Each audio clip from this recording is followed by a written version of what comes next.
mierda este que nos tocó. Nos ordenan no hacer nada y ese hacer nada lo hacemos mal, la puta que nos parió todito. No seas cojudo. A ese nivel hemos llegado.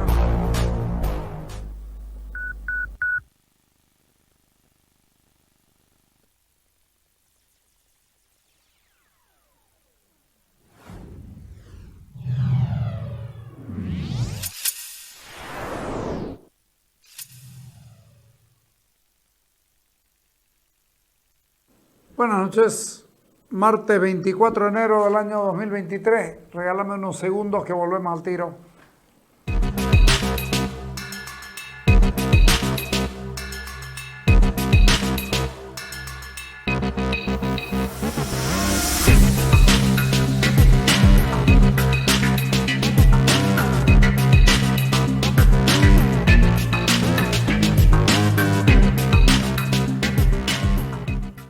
Una deliciosa experiencia te espera en Burger King. ¿Sabes cómo disfrutarla? Solo pidiendo la nueva XT ibérica, la nueva variedad de la familia XT que combina perfectamente la carne a la parrilla, queso cheddar, cebolla y jamón en una hamburguesa épica. Vení por ella, Burger King a tu manera. Ok,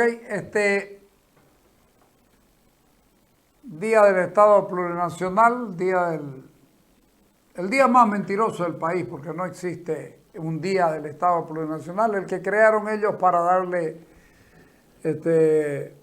realce a Evo Morales cuando lo votaron del Parlamento. Bueno, ya lo hemos contado. Escúchenlo, Choquehuanca, qué desastre que es esto. Dolor, honor y gloria nació nuestro Estado plurinacional.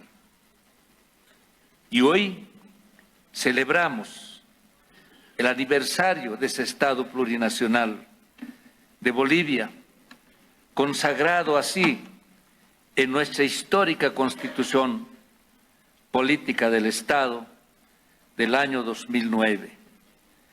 La Constitución Política del Estado es la condensación de la sabiduría y la rebeldía del pueblo boliviano, que se conectó con sus raíces y con el legado histórico de sus líderes revolucionarios, originarios y patriotas. Bien que comenzaste por ese lado, porque sí que parió con dolor. Lo mataron a Gonzalo Durán, a Juan Carlos Cerrudo y a José Luis Cardoso, 24, 25 y 26 de noviembre del año 2009. 2008. Quiero recordarle a don Choquehuanca David Choquehuanca Céspedes que lo que está diciendo es una falacia, o sea, una mentira. Y le voy a explicar por qué es una mentira. Porque estaba peleándose, discutiéndose, debatiéndose la Constitución en la Asamblea Constituyente. No habían escrito todavía nada, pero se discutían mucho que 2/3, que no 2/3, finalmente se le ganó los 2/3, la cosa iba y venía. Y a Evo Morales se le ocurrió sacarla a la Constitución y llevarla a la Constituyente y llevarla a la Calancha, donde está el Liceo Militar Edmundo Andrade. ¿Es correcto? Sí. Es correcto, ¿no? Bueno, en el Liceo Militar Edmundo Andrade. Las cosas se pusieron duras y feas en la Calancha. El gobierno mató a Gonzalo Durán, a Juan Carlos Cerrudo y a José Luis Cardoso. Efectivamente. Y un rato de eso, cuando vieron que la cosa se ponía fea, por atrás tiraron el disparón y se fueron a Oruro. Los sacaron a los asambleístas, los llevaron a Oruro. En Oruro se discutió 3 o 4 días y se hizo un índice, nada más que un índice. De ahí de Oruro se la llevaron a La Paz, porque no podía ser que la república nazca en otro lado que no sea en el centralismo. Entonces se la llevaron a La Paz.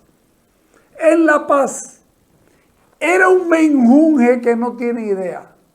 Los españoles que la habían propuesto, los otros, Tuto Quiroga, Lucho Vázquez, la esposa de Lucho Vázquez, todo el mundo, Óscar Ortiz. O sea, la Asamblea Constituyente no aprobó absolutamente nada, lo aprobaron asesores políticos de otros lados, expresidentes como Tuto Quiroga, presidente de la Cámara de Senadores, don Óscar Ortiz Antelo. Le quitaron 30 y tantos artículos porque si no, no se las iban a aprobar. Se la aprobaron y Evo Morales la promulgó. Esa es la verdad. O sea, perdieron el tiempo miserablemente y gastaron un montón de plata al pedo.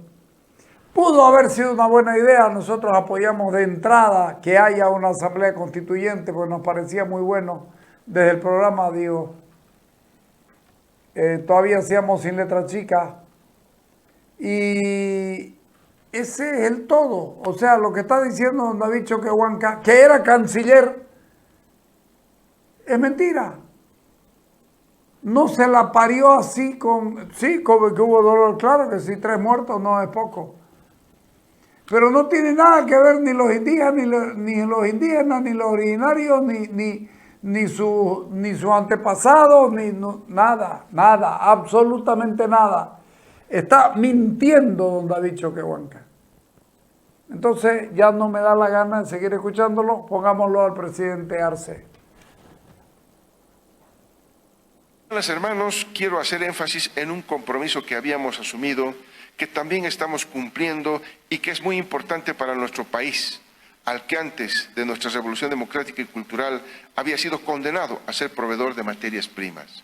Me refiero a la industrialización con sustitución de importaciones, que sin lugar a dudas cambiará la historia económica y política de nuestro país. En el segundo semestre de la anterior gestión, la empresa boliviana de industrialización de los hidrocarburos, la EBI, inauguró la planta de fertilizantes granulados ubicado en el departamento de Cochabamba, que a mediados de esta gestión estaremos inaugurando en Cochabamba y que aportará al desarrollo de la producción agrícola nacional y la soberanía alimentaria con una inversión de 62 millones de bolivianos y beneficiará con la generación de 110 empleos directos y con más de 2.800 empleos indirectos. Con una capacidad real de... Eso no nos va a sacar de la pobreza, Tilín, definitivamente. Está bien, son pequeños esfuerzos que no están mal, pero no está sustituyendo lo más importante. Este país no se mueve sin gasolina, este país no se mueve sin diésel y eso lo estás importando y lo estás subvencionando. Muy caro nos sale el chiste de la subvención. Está subvencionando eso y está subvencionando la inflación. ¿Sabes cuánto cuesta eso? 11.000 millones de dólares. ¿Por qué no le contás eso a la gente? Porque entonces vamos a tener la capacidad de entender el quilombo al que nos estás metiendo. Sigamos escuchándolo. Con una capacidad real de producción de 60.000 toneladas anuales de diferentes formulaciones de fertilizantes NPK y urea de liberación controlada, cubriendo la total de la demanda nacional y exportando el excedente y generando de esta manera excedentes económicos para nuestro Estado plurinacional de Bolivia. Nuestra política de industrialización con sustitución de importaciones tiene la finalidad de construir una economía sólida, integrada con soberanía industrial, fortaleciendo al mercado interno para acelerar nuestro desarrollo integral y se basa. ¿Qué hacemos con el contrabando de todo? Pudiera sustituir importaciones, no dejé por lo menos. Yo no estoy en contra de las importaciones. Si pagan impuestos está bien que entren. En cualquier país del mundo decente y civilizado eso ocurre. Pero se me ocurre, por ejemplo, señor presidente constitucional del Estado plurinacional, es bueno que usted sepa que pudiera, por ejemplo, no permitir que venga de contrabando ni vino, ni cigarro, ni cerveza, porque se produce en el país por montón.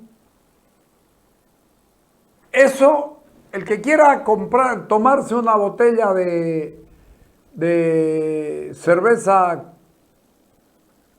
de las tantas que hay, que pague 40 pesos, 50 pesos por una botella.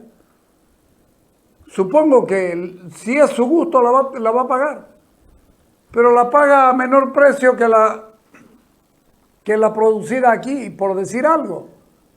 El que quiere comprarse ropa americana, que vaya a los lugares donde los que importan arriesgan su plata, porque el que va a la Cumavi no solamente es usada, sino que además es de contrabando. Entonces estamos mal, presidente, cuando alguien va y compra su ropa interior usada en las famosas ferias de miércoles, ¿no? Cumavi, de los jueves en Cumavi, está cagado. ¿Sabe qué? Esa es una economía de mierda. A ver, ¿qué dijo Darío Monasterio? Ponerlo.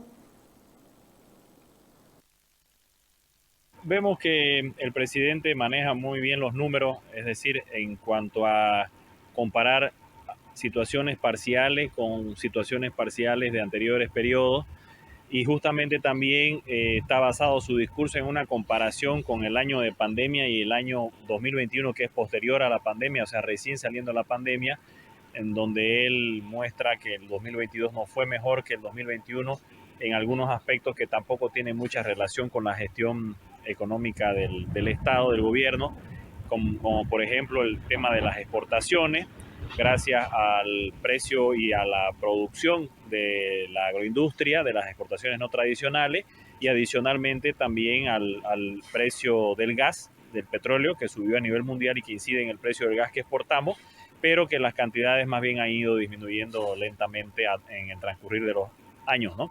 Por otra parte, también hay una comparación con el empleo del 2021, siendo que estábamos saliendo de la pandemia, donde se perdió y se destruyó muchísimo empleo por una situación mundial.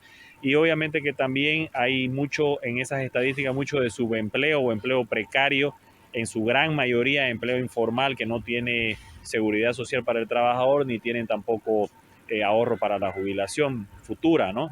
Entonces, esto es muy importante lo que dice. No hay tampoco la posibilidad de que ese empleo precario a corto plazo mejore. Es decir, es un empleo de sobrevivencia. El 80, 70, 80% del empleo en el país adquiere ese nivel o esa calificación. Entonces el presidente, bien lo dice Darío, compara lo que le conviene, así cualquiera, pero le recuerdo, 35 millones de dólares ha perdido Yacimientos, han votado al 9% de sus empleados y siguen en problemas y Dorgarten se aplaza todos los días un poquito más. Y vamos a seguir importando diésel caro y gasolina cara y después van a creer que nos vamos a complejar. Santa Cruz se gastó el tanto así. ¿Y cuánto produjo? Como le dije el otro día. Así que Santa Cruz gastó, fue el que más recibió gasolina y diésel. Bien, carajo. ¿Y cuánto produce Santa Cruz? ¿Cuánta gente del país come? Porque no me van a decir que es mejor traer del Perú las papas, los tubérculos, las hortalizas, esas cosas, para allá, para el occidente. ¿Y después qué hacemos? ¿Cree el presidente que los de aquí son cucú que no comen? Son muy burdos, ¿sabes qué? Todo es a echarle a Santa Cruz lo bueno y lo malo. Aprovechar lo bueno y echarle lo malo. Sigamos escuchando a Darío. ahorro para la jubilación futura, ¿no? Entonces, esas cifras se están comparando, se están viendo también cifras de crecimiento muy bajo, de inflación también que está íntimamente relacionado al subsidio a los combustibles, al tipo de cambio fijo e incluso a una demanda interna, demanda ralentizada en cuanto a compras de algunos productos de la canasta básica. Entonces, son cifras mostrando unos cuantos ladrillos, pero no la pared completa de la situación económica del país. Estas comparaciones que hace justifica el hecho de que pretenda endeudar el Estado para conseguir recursos o un colchón para las reservas internacionales, digamos. Bueno, obviamente que el endeudamiento ha ido subiendo bastante fuerte en estos últimos 2 años, incluso el endeudamiento interno no ha crecido en más del doble, más del 119% en los últimos 2 años, con obviamente los recursos de la gestora pública, que ahora lo administra la gestora pública, que son los recursos de la jubilación de todos los bolivianos que hemos aportado a ese fondo de jubilación. Entonces, y adicionalmente con el endeudamiento externo, que también sirve para poder un poco aumentar las reservas internacionales netas, pero en una perspectiva más de pasar el momento, de poder ver qué es lo que se viene después y no priorizando realmente un cambio de la matriz productiva, una real recuperación económica de la pandemia, que no lo hemos visto que ha sucedido en Bolivia como ha sucedido en otros países, y lamentablemente seguimos supeditando la política económica a la política per se. Tiene gran expectativa por lo que pueda representar la explotación del litio, ¿no? En materia económica, digamos. Sí, pero tenemos que tomar en cuenta que son anuncios de una inversión multimillonaria de una empresa que sí es una de las mayores productoras de baterías de litio del mundo, pero también tenemos que necesitamos como país, como ciudadanos bolivianos, necesitamos saber realmente todos los detalles de esta intención de negocio, donde no hemos visto hasta ahora, digamos, un detalle de hasta qué punto se va a industrializar, que nos digan la verdad, que no es posible, dicen algunos expertos y conocidos del tema, no es posible industrializar en un 100% en el país por restricciones logísticas e incluso por restricciones tecnológicas de la empresa con la que se ha firmado contrato. Entonces, todas esas situaciones nosotros necesitamos conocer, necesitamos saber toda la información completa para que no quede en un anuncio que después de 5 años sigamos, como hemos recibido también, ¿no?, anuncios de mega inversiones en los megacampos que dijeron en su momento de hidrocarburos hace unos años atrás y al final no pasó nada. Entonces no queremos que pase lo mismo, no queremos que se desilusione el país, Potosí, la región donde están los yacimientos de litio, y podamos realmente tener una bendición de los recursos naturales que tiene nuestro país ahora con el litio.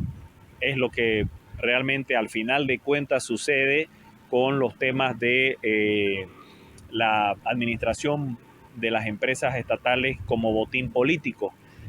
Cuando no se manejan de manera eficiente, no quiere decir que no hayan ejemplos en el mundo de administración eficiente de la cosa pública, de las empresas públicas, pero lamentablemente en Bolivia hemos tenido una y otra vez el péndulo de ir hacia un lado y después hacia el otro y volver al mismo lugar, donde realmente se lamenta de que se manejen mal las empresas del Estado y principalmente la empresa más grande del país, que es YPFB, que tenga que pasar por situaciones de pérdidas en algunos años de su gestión, que la asumimos todos los bolivianos, y adicionalmente ahora con la pérdida de la producción y lo que implica reducción de su capital y reducción de su mano de obra de los trabajadores que estaban en esa empresa.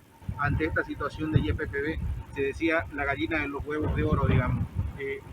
¿Qué le queda al gobierno para poder hacer, o más o menos para intentar recuperar la economía del país? Bueno, dejando de lado los dogmas ideológicos, dejando de lado la política, priorizando la política por sobre la economía y por sobre la gestión empresarial, YPFB y las otras empresas que sean rentables tienen que ser administradas eficientemente de manera como una corporación privada para el bien del país, ¿no? Entonces se tiene que buscar alguna forma de alianza público-privada o de gestión compartida para poder dar una renovación al sector hidrocarburos, también para dar señales y que los capitales extranjeros y nacionales, muchas empresas, Eso es más difícil que cualquier cosa porque el gobierno es fundamentalista en este tipo de cosas, es talibán. Lo cierto es que estamos mal y vamos a estar peor y no veo yo la posibilidad de que esto mejore. Escuchemos a ver qué dijo don Santiago III, el presidente Arce se quedó políticamente estancado. Dale. El presidente Arce parece que vive en un mundo en el cual el tiempo se detuvo hace 6, 7 años atrás. Bolivia es un país que no crece desde el 2014-2015 y él parece que se quedó en ese momento, en el 2014, en el 2015, y sigue repitiendo cosas sin darse cuenta de todo lo que ha pasado en los últimos años. Hubo un fraude electoral del 2019, hubo todo un proceso complejo en nuestro país el año 2020. Finalmente él ganó las elecciones, pero no hay un análisis de lo que viene pasando en los últimos 2 años, más allá del discurso ya cansino del golpe de Estado, que es lo único que repiten. Respecto a la situación general del país, siguen repitiendo el mismo discurso de hace 6, 7 años atrás, con la misma lógica, con los mismos enemigos, con algunos detalles que son hasta tontos.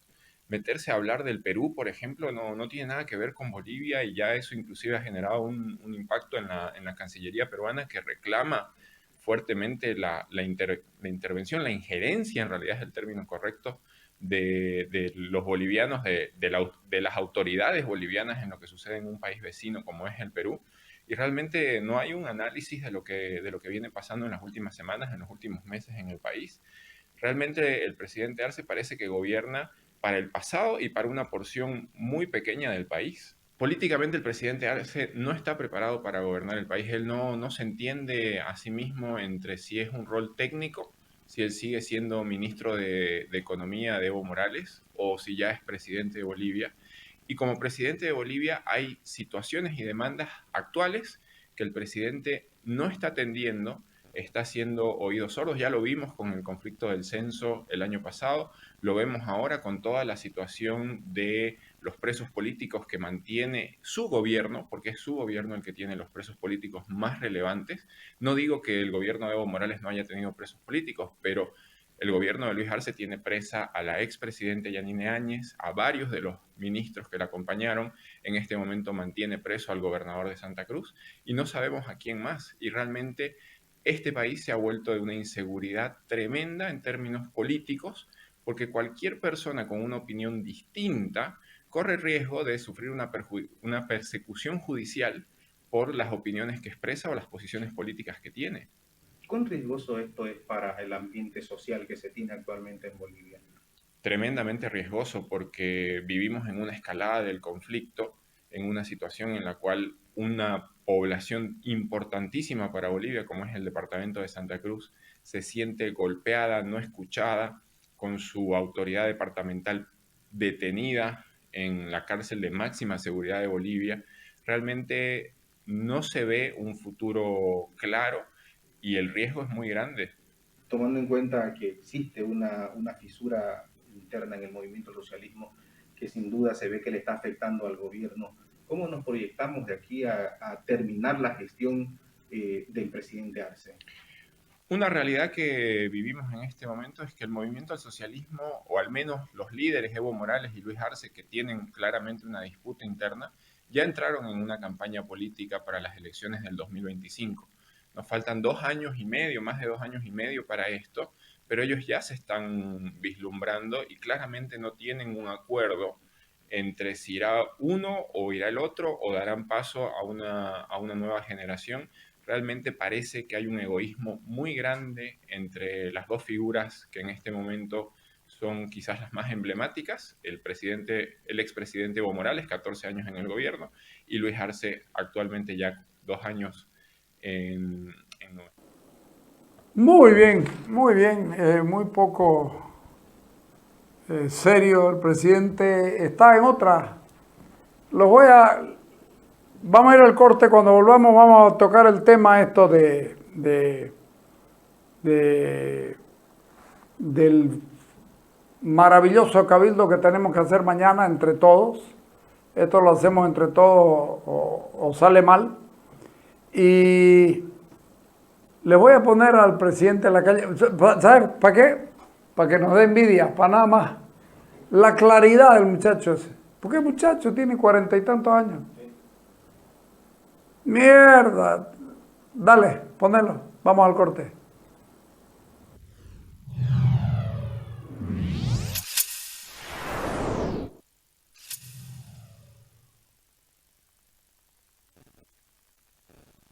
Movete con libertad en tu nueva Yamaha Krypton, una motocicleta semiautomática que te transporta de manera práctica, económica, rápida y segura. Visítanos en nuestro showroom y llévatela al mejor precio, $2,100. Además, te ofrecemos el mejor servicio técnico y repuestos originales. Encontrarnos en redes sociales como Yamaha Bolivia o comunicate al Contact Center 817-5200. Yamaha revoluciona tu vida.